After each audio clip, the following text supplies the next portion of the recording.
ದೆಹಲಿನಲ್ಲಿ ಇವತ್ತಿಗೆ 800 ಜನ ಮಕ್ಕಳು ಕಾಣೆಯಾಗಿದ್ದಾರೆ. ಮಕ್ಕಳು ಕಿಡ್ನಾಪ್ ಆಗದೆ ಇರೋ ರೀತಿ, ಮಕ್ಕಳನ್ನ ಇನ್ಯಾರೋ ಕೆಟ್ಟದಾಗಿ ಉಪಯೋಗಿಸ್ಕೊಳ್ದೇ ಇರೋ ರೀತಿ ನಾವ್ ಹೇಗೆ ಜಾಗೃತರಾಗಿರ್ಬೋದು ಅಂತ. ಪ್ರೈಮರಿ ಸ್ಕೂಲ್ ಇಂದ ಹುಡುಗಿಯನ್ನ ತಂದೆ ತಾಯಿ ಇಬ್ಬರು ಕೂಡ ಸ್ಕೂಲಿಗೆ ತಂದು ಬಿಟ್ಟು ಹೋಗ್ತಾರಂತ.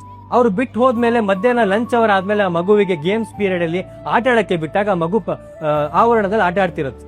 ಆಗ ಬೈಕಲ್ಲಿ ಬಂದಂತ ಇಬ್ರು ಅಪರಿಚಿತರು ಆ ಮಗುವಿನ ಹತ್ರ ಬಂದು ಹೇಳ್ತಾರಂತೆ, ಪುಟ ನಿಮ್ಮ ಅಮ್ಮನಿಗೆ ಹುಷಾರಿಲ್ಲ, ನಿಮ್ಮ ಅಪ್ಪ ಅಮ್ಮನ ನನಗೆ ಕಳ್ಸಿರೋದು ನಿನ್ ಕರ್ಕೋಬಾ ಅಂತ, ನಡಿ ನಿಮ್ಮ ಅಪ್ಪ ಅಮ್ಮನ ಹತ್ರ ಹೋಗೋಣ ಅಂತ. ಆಗ ಆ ಮಗು ಒಂದು ಸ್ಮೈಲ್ ಕೊಟ್ಟು ನಗ್ನಗ್ತಾ ಹೇಳುತ್ತಂತೆ, ಅದೆಲ್ಲ ಸರಿ ಅಂಕಲ್, ಪಾಸ್ವರ್ಡ್ ಏನು? ಏನ್ ಪಾಸ್ವರ್ಡ್ ಅಂತ ಅವ್ನ್ ಗಾಬರಿ ಆಗ್ತಾನೆ.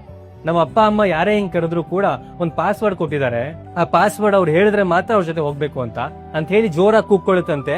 ಅವ್ರ ಟೀಚರ್ಸ್ ಎಲ್ಲ ಫ್ರೆಂಡ್ಸ್ ಎಲ್ಲರೂ ಓಡ್ ಬರ್ತಾರಂತೆ. ಆ ಗಾಡಿನಲ್ಲಿ ಬಂದಿದ್ದ ಇಬ್ರು ಕೂಡ ಓಡೋಗ್ತಾರಂತೆ. ಸೊ ಪೇರೆಂಟ್ಸ್ ಏನ್ ಮಾಡಿದ್ರು, ಯಾರೇ ಹೊರಗಿನಿಂದ ಬಂದು ನಿನ್ನ ಕರೆದ್ರು ಕೂಡ, ಹೊರಗಿನಿಂದ ಬಂದು ನಿನ್ನ ಮಾತಾಡ್ಸಿದ್ರು ಕೂಡ ಪಾಸ್ವರ್ಡ್ ಕೇಳು, ಅವ್ನ್ ಪಾಸ್ವರ್ಡ್ ಸರಿಯಾಗಿ ಹೇಳಿದ್ರೆ ಮಾತ್ರ ಅವನನ್ನ ನಾವು ಕಳ್ಸಿದೀವಿ ಅಂತ, ಅವ್ನ್ ಪಾಸ್ವರ್ಡ್ ಹೇಳಿಲ್ಲ ಅಂದ್ರೆ ನೀನ್ ಡೇಂಜರ್ ಅಲ್ಲಿ ಇದೆಯಾ ಅಂತ ತಕ್ಷಣ ಅಲ್ಲಿಂದ ಜಾಗ ಖಾಲಿ ಮಾಡ್ಬೇಕು ಅಂತ. ಸೊ ನೀವು ನಿಮ್ಮ ಮಕ್ಕಳಿಗೆ ಒಂದ್ ಪಾಸ್ವರ್ಡ್ ಕೊಟ್ಟಿರು, ಏನಾದ್ರೂ ಆಗಿರ್ಬೋದು ಅದು ಒಂದ್ ಪಾಸ್ವರ್ಡ್. ಹೊರಗಡೆ ಯಾರಾದ್ರೂ ಒಬ್ಬ ವ್ಯಕ್ತಿ ಬಂದು ನಿಮ್ಮ ಮಕ್ಕಳನ್ನ ಮಾತಾಡಿಸಿದಾಗ ಅವ್ರು ಆ ಪಾಸ್ವರ್ಡ್ ಹೇಳಿದ್ರೆ ಮಾತ್ರ ನಿಮ್ಮ ಮಗು ಅವ್ರ ಹತ್ರ ಮಾತಾಡ್ಬೇಕು, ಇಲ್ಲ ಅಂದ್ರೆ ಮಾತಾಡಬಾರದು. ಸೊ ಇದು ಸಿಂಪಲ್ ಆಗಿ ನಾವು ಮಾಡ್ಕೋಬಹುದಾಗಿರುವಂತ ಒಂದು ಸೇಫ್ಟಿ ಕನ್ಸರ್ನ್.